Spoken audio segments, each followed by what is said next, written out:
Hi everybody, it's me, Beth Maitland at Drama Queen Bee Quilts. It's been raining for like 4 or 5 days in a row here, and I know a lot of you people in other parts of the country and other parts of the world find that normal, but in central coast of California, which is sort of toward the southern central part of the state, and being used to living in Los Angeles County, I can assure you this is really peculiar. Yesterday afternoon, on the day we were supposed to have off, we had a cloud burst and a huge hailstorm. I will put a little video footage of the hail in the video before I post it.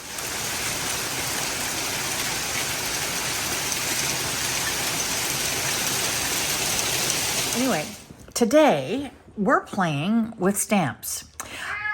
Oh, and my cat Raja says hello. So what I'm doing is taking a bunch of different kinds of fabrics and trims, and I'm stamping some interesting things on them to bring to my last class of the year at Roxanne's in Carpinteria this coming Saturday. And for our kits, we're making, you may have seen me post about them, a 3-fold pouch in holiday colors. There's a blue colorway for Hanukkah, there's a red colorway for Christmas, and there is a cream off-white tan colorway for neutrals. Because they're going to hold our scissors, I'm cutting up little pieces. I bought a blank roll of this on Amazon. This is twill tape, and it makes the perfect foil for something to stamp on that's already got 2 edges finished for me so that I can insert those in my work. So I have a little pile here that says sew in case we decide to use that 3-fold pouch we're making for a little to-go sewing kit. And then I'm going to also do a series of them that say snip. And I thought of that because they're scissors. That might be kind of a cute thing to have on our stamps and on some fabric pieces so that they can either sew them on or sew them inside or keep them for other projects if they decide not to use them, maybe give a gift in their pouch or whatever. So I was not organized and didn't bring over, it's just across the room though, I'll get it in a second. But these are my stamps. And I have a couple of different fonts and a couple of different sizes. These stamps are like Legos for crafters. They all come apart and snap into each other. And they click together just like Legos do. And so they are not quite as reliable as Legos. You can't sit in them or build a house that you can crawl under. But you can put together words and snap them together. And then the longer the word, the harder it is to keep everything together when you're stamping. So you do have to put pressure on them. See, they come apart fairly easily. So you do have to put, when you're mounting the stamp on the fabric, you kind of have to hold it together. And then you kind of have to press from the top in order to get a good print. And again, the bigger the word, the longer the letters and stuff, the bigger the word, the more you have to kind of put pressure on it and keep it all together when you're stamping. But this is a American typewriter, like what would be Courier if you were doing a word processing font. And then I also have Papyrus, another really fun and kind of a little bit more got a little more personality than our Courier typewriter. And let's see, here's an example of the Courier font printed. And here's an example of the Papyrus font stamped. So as you can see, this is canvas, sort of a lightweight canvas duck. And this tears beautifully and it frays a lot. So if you're using this for your fabric choice, just be aware that it continues to fray over time, and you would probably have to sew all the way around your words in order to stop the fraying to keep it from continuing to fray. So that is canvas. You saw what it looks like on the twill tape, which I really love, so that the only side you have to worry about fraying is this and this short edge. So I space them when I'm stamping them in such a way that you can fold that under and sew that down if you want to. And I find like that works pretty well. So there's that option. And then there's the last one that's kind of new to me. We were talking about this in another video. This is called super muslin. And I, until recently, have never heard of it or seen it before. And what it is the fine weave of calico or muslin, a very fine weave, but it's got extra body, and it's, I think, treated with some kind of a product, a finish, like a starch kind of a product, but it's extra stiff. Not as stiff as canvas is stiff, or as heavy, certainly. It's still lightweight, like, like you would expect of a heavier muslin, but it has the body and stiffness of a canvas. And so I tore a bit of that off and I cut it into, I would say those are about 1.5 inch strips, and ripped those. So now I have long strips that I can lay out like the twill tape, and then just go down the strip and stamp, stamp, stamp, which is what I did to make these. So that's what it looks like on the super muslin. And I like the torn edge. These are bigger than I wanted them to be. So the next snip I might do is just down to 1 inch. For the size of my stamps. You can get stamps that are just like these, that are letters that you just stamp one at a time. But then when I put them down, I'm not very good at making them straight. So then mine are all wobbly, which is actually perfectly suitable for a lot of projects, but I don't always want that. I want, when they snap together like this, they're spaced evenly and they're straight. So I find that that is a good alternative for me when I want to do inserts in slow stitching. And again, this is not, none of this is going to be laundered. None of this is going to be on a piece of work that's going to be used a lot, like a tote bag, or like on trousers, or something that's gonna be brushed up against and have things in and out of it. In fact, let me just take a second and step over here really quick and get you a couple of the projects we're working on where we're going to insert them. I'm making these cushions, and you may have seen them in other videos and my Instagram posts. I stuff them like little pillows. I do the slow stitch work first, and Raja is, I think that might be judgment. What a cat. So I do this square first by hand at my little cozy chair in the evening, winding down for my slow stitch practice. This is a piece of machine embroidery from a company I don't think is even in business anymore, called Above Creations in New York City. I bought it for maybe my first or second embroidery machine, domestic machine, like 20 years ago now. So it's just in my archives, and I really like it. And these are all done by hand. This is a little embroidery I did of a Christmas tree just by hand on a piece of, this looks like Osnaburg cloth left over, just a little snip.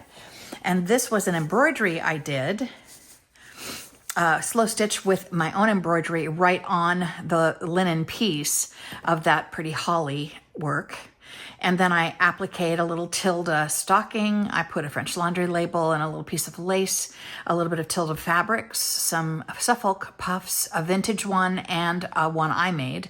And then sort of slow stitched and canthed the linen base to muslin, and ended up with this little fabric collage. So I put that on a cushion, and then like I showed you, they're going to end up like this.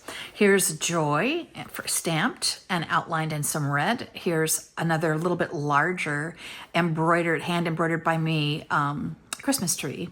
And then I use this after I sew the base onto the pillow fabric. I use some Suffolk puffs to add some decoration and dimension outside of the lines to make that more of a piece of art. This is an old piece I did last year, a little tiny fabric collage with a vintage handkerchief and a piece of lace that looked to me to be a Christmas tree. So I liked that it was shaped like a Christmas tree, so I used a little tilde button to make a topper. And then again, after I appliqued on this onto the fabric for the pillow form, I added some Suffolk puffs to give a little dimension, to blur it into the project. And then I am going to make some fabric rope and make hangers and give these as gifts to special neighbors, a couple of special friends for the holidays, to either tuck into their Christmas tree, or the little hanger will allow it to be hung over a doorknob or over some sort of a dresser or a hutch handle or the like. So they can use it as a little holiday decoration. Handmade and with lots of love, and a gift of time as well as materials and expertise. So these little joy.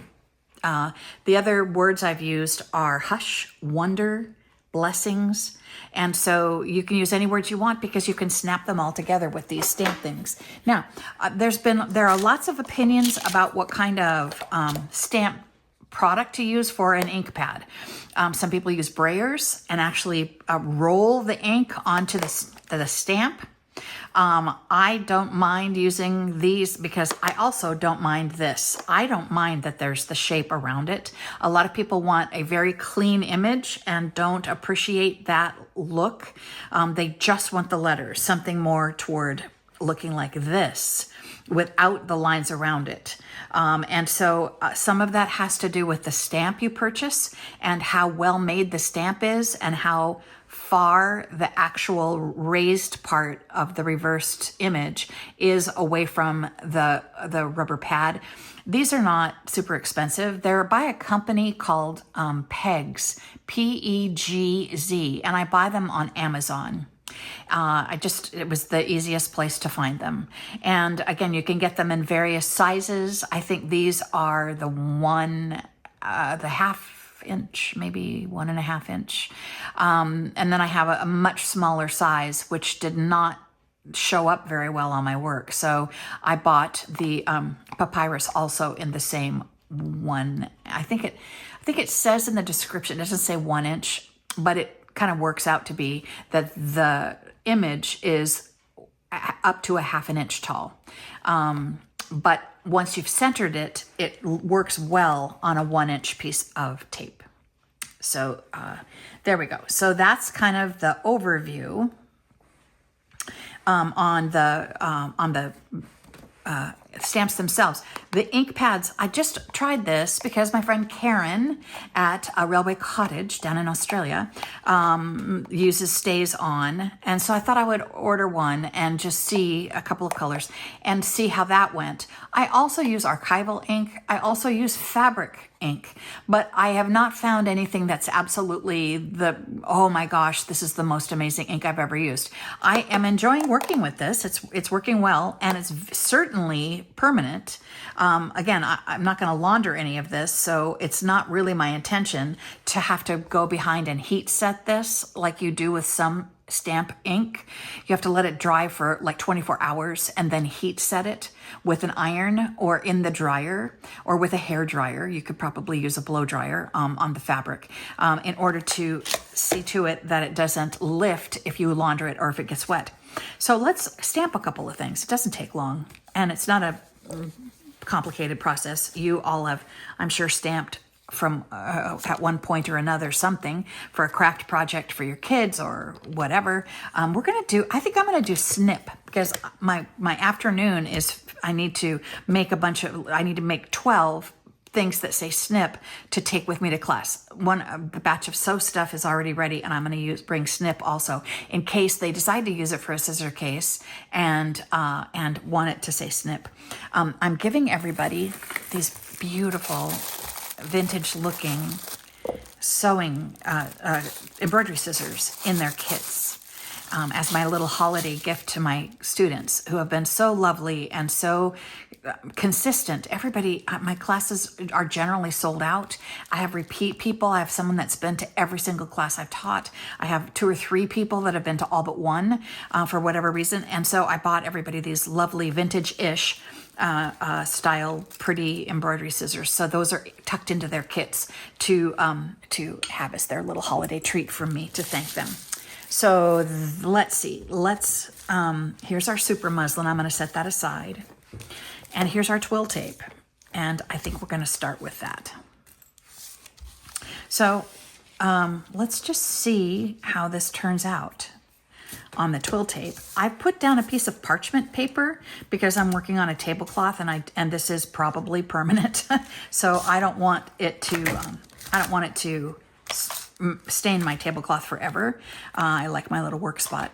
So I'm going to put down parchment paper, baking paper, and wax paper would do, a cutting mat would do. But again, I want to just be able to throw this away if I get ink on it. So this I didn't clean it perfectly, but the idea is a lot of people, there's a jury's out, whoopsie, about whether to put the stamp on the pad or put the pad on the stamp.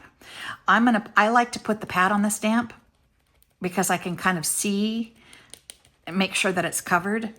So let's have a look and see how this turns out. I'm going to hold it all together because we don't want it to come apart.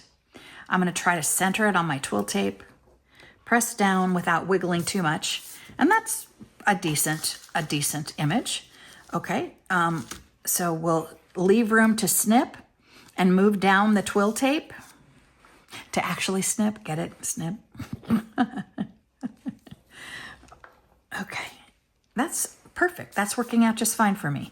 So I don't think that we need to go on and on about this, but the idea is we just keep moving the twill tape down and sort of leaving room to cut this apart and then adding our next one. And again, holding it kind of together to keep the Legos from coming apart, and then pressing from the top to make sure we get a good image. And now we've got a little bit of the edges showing because these were not super expensive. So they're not made like the English stamp company, which is the most beautiful stamps I've ever seen. Anybody in England that has access to them without tariffs and shipping and all of that, oh my gosh, they're the most beautiful stamps. And they're really far away from the pad part. So they're very beautifully made. You can have them make custom stamps for you also, which is a super fun idea. And I'm thinking about designing a little embroidery, maybe a bluebird, and doing the drawing myself. So it is duty-free, copyright-free, and sending the image to them and having them make me a little embroidery stamp so that I can stamp that on muslin and be able to send that in a kit for my classes, send that home with everybody to be able to embroider a little bluebird to add to their slow stitch projects. And that's kind of my focus. My whole deal is trying to figure out interesting, fun, and easy things that we can make or gather that we can add to our slow stitching projects and make them uniquely ours.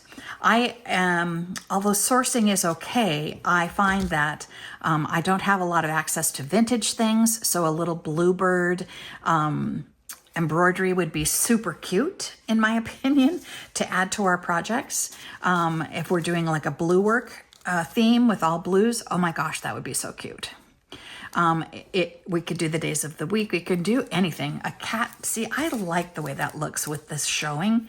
So I'm going to do a few like that, I think, with the extra loaded. And then I'll just pass around the bundle and people can pick what they like. So I think we're getting close to enough. And I think that you guys are probably so bright that you're getting the idea. So I will clean this with a wet paper towel. There's cleaner you can purchase, especially for permanent inks, but I don't expect to have these for 15 or 20 years. So if an English stamp company stamp, I think I would probably go to the trouble of cleaning properly. But I'm just going to clean up the mess just to make sure that I don't get it on myself for other projects, and that it, you know, preserves a little bit of the image, doesn't build up ink in the little nooks and crannies, and does preserve some of the rubber on the stamp. But that's what we ended up with. And now this ink, I think it says you're supposed to let it dry for 2 hours. If you want to launder it, you have to let it dry for 24. So I will count and see how many I need and see how many I've made. And that's it. That's how the fun we are up to, that we get up to using, like I said, pegs, P-E-G-Z, little, I call them Lego snap together stamps to make all kinds of words and sayings and phrases that will be super fun in our projects for the holidays and going forward.